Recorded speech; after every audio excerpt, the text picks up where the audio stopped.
क्या आप अपने जीवन को पूरी तरह से बदलना चाहते हैं? क्या आप शांति, आत्मनिर्भरता और असली ज्ञान की खोज में हैं? तो आज हम आपको एक ऐसी यात्रा पर ले जाएंगे जो स्वामी विवेकानंद के राजयोग के सिद्धांतों के माध्यम से आपका जीवन बदल सकती है। इस मार्गदर्शिका को ध्यान से सुनिए, क्योंकि यह केवल एक योग नहीं, बल्कि आत्मज्ञान और जीवन की सर्वोत्तम दिशा का तरीका है।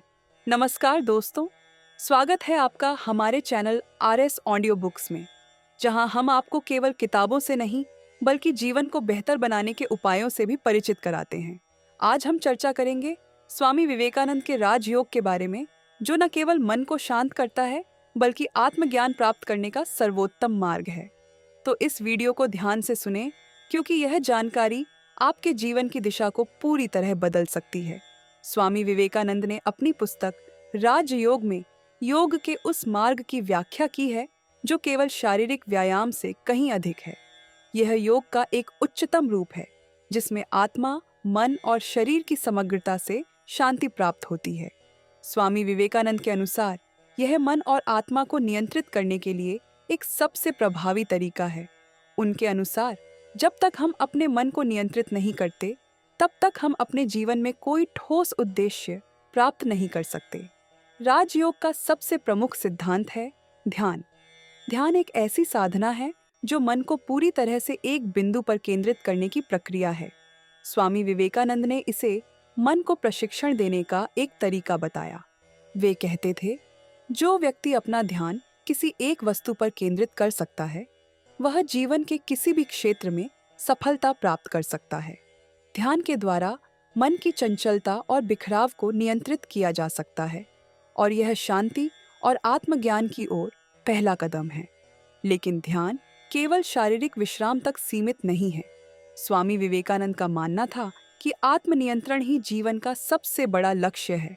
उन्होंने इसे एक ऐसी साधना बताया जिसमें व्यक्ति अपने विचारों और इच्छाओं पर नियंत्रण प्राप्त करता है। यह एक ऐसी प्रक्रिया है जहां हम अपनी आदतों, भावनाओं और कार्यों पर प्रभुत्व स्थापित करते हैं। जब हम अपने विचारों को नियंत्रित कर लेते हैं, तब हमारा जीवन स्वयं संतुलित हो जाता है। स्वामी विवेकानंद के अनुसार जो व्यक्ति अपने मन और आत्मा पर नियंत्रण प्राप्त कर लेता है, वह जीवन के सबसे ऊंचे लक्ष्य को प्राप्त करता है।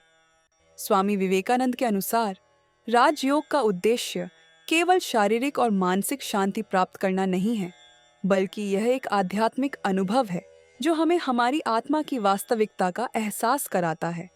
उन्होंने इसे आत्मज्ञान की प्राप्ति से जोड़ा। जब हम ध्यान की गहरी अवस्था में होते हैं, तो हम अपने भीतर की दिव्यता को महसूस करते हैं, और यह हमें संसार के असल उद्देश्य के बारे में समझाता है। स्वामी विवेकानंद ने इस बात को स्पष्ट किया कि हम सभी में एक अदृश्य शक्ति है जो ईश्वर से जुड़ी हुई है। यह शक्ति केवल हमारे भीतर की चेतना का परिणाम है, और जब हम इसे पहचान लेते हैं, तो हम हर परिस्थिति में शांत और आत्मविश्वासी हो जाते हैं। यह वही शक्ति है जो हमें असंभव को संभव बनाने के लिए प्रेरित करती है। स्वामी विवेकानंद ने लिखा, मनुष्य को चाहिए कि वह अपनी आत्मा की शक्ति को पहचाने और उसे अपनी पूरी ताकत से जगाए। अब बात करते हैं ज्ञान योग की, जो स्वामी विवेकानंद के अनुसार सबसे कठिन योग है। यह योग हमें गहन अध्ययन और आत्मचिंतन के द्वारा सत्य की खोज करने के लिए प्रेरित करता है। स्वामी विवेकानंद का कहना था कि ज्ञान ही वह शक्ति है जो हमें जीवन के असली उद्देश्य को समझाती है। ज्ञान योग का अभ्यास हमें सिखाता है कि हम संसार के भ्रमों से ऊपर उठकर अपनी आत्मा की वास्तविकता को जानें और समझें। भक्ति योग भी स्वामी विवेकानंद के लिए एक अत्यधिक महत्वपूर्ण योग था, जिसे उन्होंने भगवान के प्रति प्रेम, समर्पण और शुद्ध भावनाओं का मार्ग बताया। उन्होंने कहा, भक्ति का सबसे ऊंचा रूप तब होता है जब हम भगवान को केवल पूजा में नहीं, बल्कि हर एक व्यक्ति में देखते हैं और उन्हें अपना प्रेम अर्पित करते हैं। कर्म योग, जिसे निस्वार्थ कर्म का मार्ग कहा जाता है, स्वामी विवेकानंद का मानना था कि समाज को सुधारने के लिए यह सबसे प्रभावी तरीका है। कर्म योग हमें सिखाता है कि हम अपने कार्यों को बिना किसी स्वार्थ के करें, और जो भी परिणाम आए, हम उनसे अप्रभावित रहें। स्वामी विवेकानंद का कहना था, अपने कर्म करो, फल की चिंता छोड़ दो। स्वामी विवेकानंद के राजयोग और उनके अन्य योगों के सिद्धांत हमें यह सिखाते हैं कि अगर हम आत्मनियंत्रण, ध्यान और सही कर्मों को अपने जीवन में अपनाते हैं, तो हम न केवल खुद को सशक्त बना सकते हैं, बल्कि समाज को भी एक सकारात्मक दिशा में ले जा सकते हैं। ये योग केवल शारीरिक अभ्यास तक सीमित नहीं है, बल्कि ये हमारे मानसिक, आत्मिक और सामाजिक दृष्टिकोण को भी बदल सकते हैं। अगर आपको यह वीडियो पसंद आया हो, तो कृपया हमारे चैनल RS ऑडियो बुक्स को सब्सक्राइब करें और इस वीडियो को अपने दोस्तों के साथ साझा करें।